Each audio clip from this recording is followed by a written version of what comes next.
नमस्कार दोस्तों, स्वागत है आपका हिस्ट्री वाइब्स में। आज हम आपको एक ऐसे अनोखे देश की कहानी सुनाने जा रहे हैं जिसे सुनकर आपकी कल्पना और हकीकत के बीच की रेखा धुंधली पड़ जाएगी।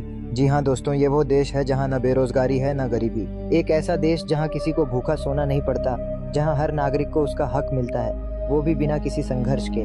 और सबसे बड़ी बात, ये कोई ख्वाब नहीं, ये हकीकत है। इस देश का नाम है ओमान। एक ऐसा देश जो कभी दुनिया के सबसे पिछड़े इलाकों में गिना जाता था, लेकिन आज एक मिसाल बन चुका है। एक ऐसा देश जिसने अपनी पहचान को बचाए रखते हुए तरक्की की बुलंदियों को छुआ। तो चलिए हम शुरू करते हैं इस अद्भुत सफर को और जानते हैं कि कैसे ओमान ने खुद को बदल डाला, एक परी कथा की तरह। दोस्तों, आज से कुछ दशक पहले अगर कोई ओमान का नाम लेता था तो लोग सिर्फ रेगिस्तान, गरीबी और पिछड़ापन याद करते थे। वहाँ की जिंदगी इतनी कठिन थी कि उसे शब्दों में बयान करना मुश्किल है। सोचिए, एक ऐसा देश जहाँ पूरे 500 किलोमीटर में मुश्किल से 10 मील पक्की सड़क थी, जहाँ न अस्पताल थे न स्कूल, जहाँ रेडियो, सड़क, अस्पताल जैसी बुनियादी चीजें भी नहीं थीं। लोग कबीलों में बंटे थे, छोटी छोटी बातों पर लड़ाइयाँ होती थीं, खून खराबा होता था, और हद तो ये थी कि लोग जूते पहनना और धूप का चश्मा लगाना भी मना समझते थे। दुनिया से पूरी तरह कटा हुआ, अंधकार में डूबा एक देश। लेकिन फिर आया वो मोड़ जिसने ओमान की तकदीर बदल दी।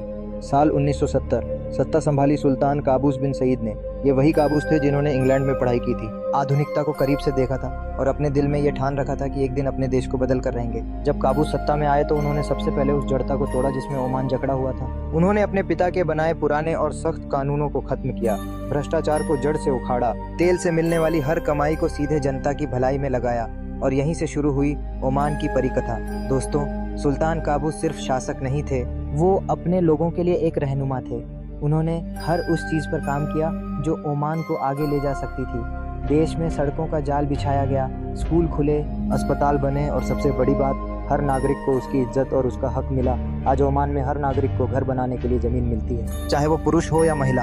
18 साल की उम्र होते ही सरकार 400 वर्ग मीटर की जमीन मुफ्त में देती है। और अगर किसी के पास घर बनाने के पैसे नहीं हैं तो सरकार कम ब्याज पर लोन भी देती है। ओमान में शिक्षा और स्वास्थ्य पूरी तरह मुफ्त है, चाहे आप अमीर हों या गरीब, चाहे शहर में रहें या रेगिस्तान में। अब जरा सोचिए, एक ऐसा देश जहाँ कोई भिखारी नहीं, कोई बेघर नहीं, जहाँ अपराध की दर इतनी कम है कि लोग अपने घरों में ताले तक नहीं लगाते, होटल के कमरों में तिजोरियां तक नहीं होती क्योंकि यहाँ चोरी का डर ही नहीं। मस्कट, ओमान की राजधानी। अगर आपने सफेद घरों का शहर नहीं देखा है तो एक बार मस्कट को देख लीजिए। दूर दूर तक सफेद रंग के 2-3 मंजिला घर जो सूरज की रोशनी में ऐसे चमकते हैं जैसे कोई नगीना। यहाँ की आबादी का बड़ा हिस्सा युवा है। मस्कट की 60% से ज्यादा आबादी 30 साल से कम उम्र की है और ये युवा ओमान की नई तस्वीर गढ़ रहे हैं। ओमान में महिलाएं पूरी तरह से स्वतंत्र हैं। वो टैक्सी चलाती हैं, पुलिस बनती हैं और देश के मंत्रालय संभालती हैं। आज ओमान में 4 बड़े मंत्रालयों की कमान महिलाओं के हाथ में है। शिक्षा, कला, पर्यटन और हस्तशिल्प जैसे अहम क्षेत्रों में महिलाएं निर्णायक भूमिका निभा रही हैं। दोस्तों, ओमान की खासियत सिर्फ ये नहीं कि वहाँ अमीरी है, खासियत ये है कि वो अमीरी संस्कृति और परंपरा के साथ जुड़ी हुई है।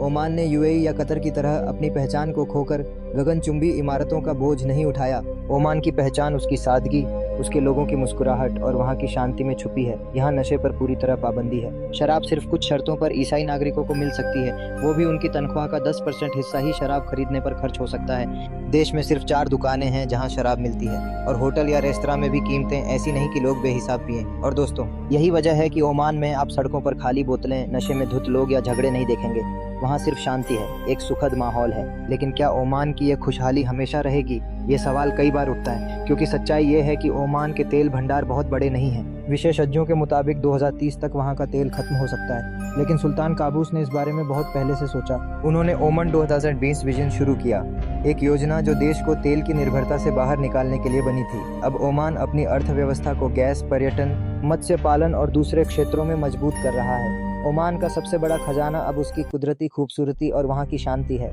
यूरोप से हजारों परिवार यहाँ छुट्टियाँ बिताने आते हैं। ओमान का समुंदर, वहाँ की तट रेखा और वहाँ का सुकून पर्यटकों को खींच लाता है। दोस्तों, असली ताकत उसके लोग हैं और उनका अपने सुल्तान से रिश्ता।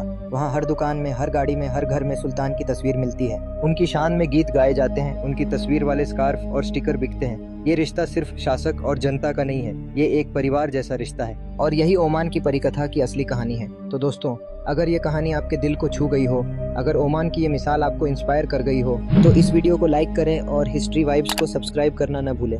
और कमेंट में हमें बताएं आपको ओमान की कौन सी बात सबसे ज्यादा खास लगी। अगली बार हम फिर आएंगे एक ऐसी ही कहानी के साथ। तब तक खुश रहिए, सीखते रहिए और जुड़िए रहिए हिस्ट्री वाइब्स के साथ। धन्यवाद।